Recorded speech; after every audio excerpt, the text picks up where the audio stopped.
Hey guys, welcome to the channel Dhani vlogs. ಈ video special video ಯಾಕೆ ಅಂತಂದ್ರೆ ಒಂದೇ ಕುಕ್ಕರಲ್ಲಿ ಎರಡು ರೆಸಿಪಿನ ಮಾಡಿ ತೋರಿಸ್ತಾ ಇದ್ದೀನಿ ಅಟ್ ಎ ಟೈಮ್. ಒಂದು ಸಾಂಬಾರ್, ಒಂದು ಪಲ್ಯ.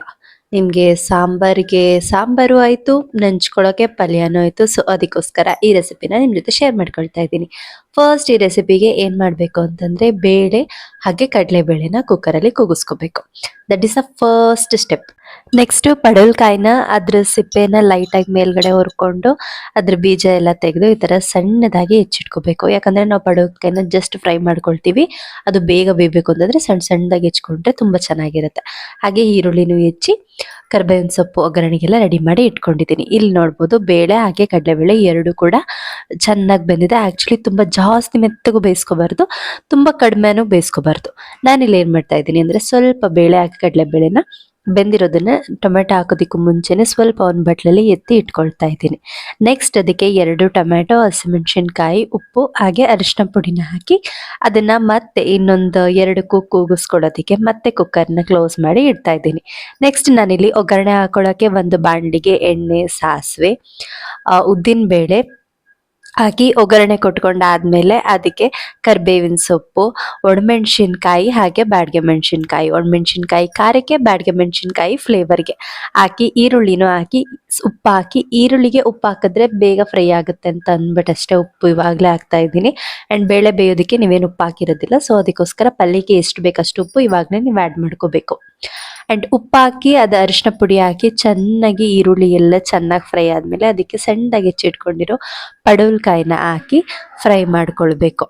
ಪಡವಲಕಾಯಿ ಯಾಕೆ ನಮ್ಮ ದೇಹಕ್ಕೆ ತುಂಬಾನೇ ಒಳ್ಳೆಯದು ಅಂತಂದ್ರೆ ಪಡವಲಕಾಯಿಯಲ್ಲಿ ಕ್ಯಾಲರೀಸ್ ಕಡಿಮೆ ಇರುತ್ತೆ, ವೆಯ್ಟ್ ಲಾಸಿಗೆ ಹೆಲ್ಪ್ ಮಾಡುತ್ತೆ. ಹಾಗೆ ವಾಟರ್ ಕಂಟೆಂಟು ಪಡವಲಕಾಯಲ್ಲಿ ಜಾಸ್ತಿ ಇರುತ್ತೆ. ಹಾಗೆ ಡಯಟರಿ ಫೈಬರ್ಸ್ ಕೂಡ ಜಾಸ್ತಿ ಇರುತ್ತೆ. ಸೊ ಇದು ನಮ್ಮ ಡೈಜೆಷನ್ನ ಹೆಲ್ಪ್ ಮಾಡುತ್ತೆ. ಹಾಗೆ ವೆಯ್ಟ್ ಲಾಸ್ಗೂ ಕೂಡ ಪಡವಲಕಾಯಿ ತುಂಬಾನೇ ಚೆನ್ನಾಗಿ ವರ್ಕ್ ಆಗುತ್ತೆ. ನೆಕ್ಸ್ಟ್ ಪಡವಲಕಾಯಿನ ಹಾಕಿ ಚೆನ್ನಾಗಿ ಫ್ರೈ ಮಾಡಿಕೊಂಡು ಒಂದು ಲಿಡ್ನ ಕ್ಲೋಸ್ ಮಾಡಿ ಒಂದು 5 ಮಿನಿಟ್ಸ್ ಫ್ರೈ ಆದಮೇಲೆ ಅದಕ್ಕೆ ಬೇಯಿಸಿರುವಂಥ ಬೇಳೆ ಹಾಗೆ ಕಡಲೆಬೇಳೆ ನಾನು ಏನು ಬೇಯಿಸಿ ಕುಕ್ಕರಲ್ಲಿ ಎತ್ತಿಟ್ಕೊಂಡಿದ್ನಲ್ವ ಅದನ್ನ ಹಾಕಿ ಚೆನ್ನಾಗಿ ಮಿಕ್ಸ್ ಮಾಡಿ ಮತ್ತೆ ಲಿಡ್ನ ಕ್ಲೋಸ್ ಮಾಡಿ ಚೆನ್ನಾಗಿ ಬೇಯಿಸ್ಕೋಬೇಕು. ಸ್ವಲ್ಪ ನೀರು ಆ್ಯಡ್ ಮಾಡ್ಕೋಬೇಕು, ತುಂಬಾನೇ ಜಾಸ್ತಿ ನೀರು ಆ್ಯಡ್ ಮಾಡಬಾರ್ದು, ಬಿಕಾಸ್ ನಾವು ಪಲ್ಯ ಮಾಡ್ತಾ ಇರೋದ್ರಿಂದ ಅದು ಗ್ರೇವಿ ಥರ ಆಗ್ಬಿಡುತ್ತೆ. ಸೊ ಅದಕ್ಕೋಸ್ಕರ ಕ್ಲೀನಾಗಿ ಸ್ವಲ್ಪ ನೀರನ್ನ ಹಾಕಿ ಫ್ರೈ ಮಾಡಿಕೊಂಡು ಲಿಡ್ನ ಕ್ಲೋಸ್ ಮಾಡಿ ಬೇಯಿಸ್ಕೊಂಡ್ರೆ ಪಡವಲಕಾಯಿ ಬೇಗನೆ ಬೆಂದೋಗ್ಬಿಡುತ್ತೆ. ನೆಕ್ಸ್ಟ್ ಪಡವಲಕಾಯಿ ಎಲ್ಲ ಬೆಂದ ಮೇಲೆ ಬೇಳೆ ಜೊತೆ ಚೆನ್ನಾಗಿ ಮಿಕ್ಸ್ ಆದ್ಮೇಲೆ ಅದಕ್ಕೆ ತೆಂಗಿನಕಾಯಿ ತುರಿ ಮೇಲೆ ಕೊತ್ತಂಬರಿ ಸೊಪ್ಪನ್ನ ಆ್ಯಡ್ ಮಾಡಿದ್ರೆ ಪಡವಲಕಾಯಿ ಪಲ್ಯ ರೆಡಿ ಆಗಿ ಹೋಗುತ್ತೆ. ನೆಕ್ಸ್ಟ್ ಇಲ್ಲಿ ನಾನು ಸಾಂಬಾರ್ಗೆ ಒಗ್ಗರಣೆ ಹಾಕೊಳ್ತಾ ಇದ್ದೀನಿ. ಒಗ್ಗರಣೆಗೆ ಎಣ್ಣೆ, ಸಾಸಿವೆ, ಜಜ್ಜಿಟ್ಕೊಂಡಿರುವಂಥ ಬೆಳ್ಳುಳ್ಳಿ ಹಾಗೆ ಸ್ವಲ್ಪ ಈರುಳ್ಳಿನ ಹಾಕಿ ಚೆನ್ನಾಗಿ ರೋಸ್ಟ್ ಮಾಡ್ಕೊಳ್ಬೇಕು.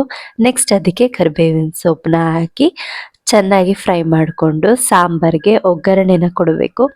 ಸಾಂಬಾರ್ಗೆ ಬೇಳೆ ದಾಲ್ಗಿನಿ ಒಗ್ಗರಣೆ ಕೊಡುವಾಗ ಸ್ವಲ್ಪ ಅಚ್ಚ ಖಾರದ ಪುಡಿನ ನೀವು ಒಗ್ಗರಣೆಗೆ ಆ್ಯಡ್ ಮಾಡಿ ಕೊಡೋದ್ರಿಂದ ದಾಲ್ನ ಟೇಸ್ಟ್ ತುಂಬಾನೇ ಚೆನ್ನಾಗಿರುತ್ತೆ, ಹಾಗೆ ಡಿಫ್ರೆಂಟ್ ಆಗಿರುತ್ತೆ.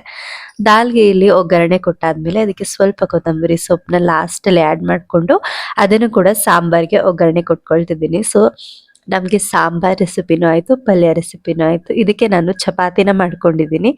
ಸೊ ಚಪಾತಿ ಜೊತೆ ಪಡವಲಕಾಯಿ ಪಲ್ಯ ಚೆನ್ನಾಗಿರುತ್ತೆ, ಹಾಗೆ ಅನ್ನಕ್ಕೆ ಸಾಂಬಾರ್ ಕೂಡ ತುಂಬಾನೇ ಚೆನ್ನಾಗಿರುತ್ತೆ. ನೀವು ಈ ರೆಸಿಪಿನ ಟ್ರೈ ಮಾಡಿ, ಹಾಗೆ ಹೇಗಿತ್ತು ಅಂತ ಹೇಳಿ ಕಮೆಂಟ್ ಮೂಲಕ ತಿಳಿಸೋದನ್ನ ಮರಿಬೇಡಿ. ಥ್ಯಾಂಕ್ ಯು ಫಾರ್ ವಾಚಿಂಗ್ ದನಿ vlogs. Lots of love guys. ಹೀಗೆ ಸಪೋರ್ಟ್ ಮಾಡ್ತಾ ಇರಿ. ಹೀಗೆ ಡಿನ್ನರ್ ರೆಸಿಪೀಸ್ಗೆ ನಮ್ಮ ಚಾನೆಲ್ನ ಸಬ್ಸ್ಕ್ರೈಬ್ ಮಾಡ್ಕೊಳ್ಳಿ.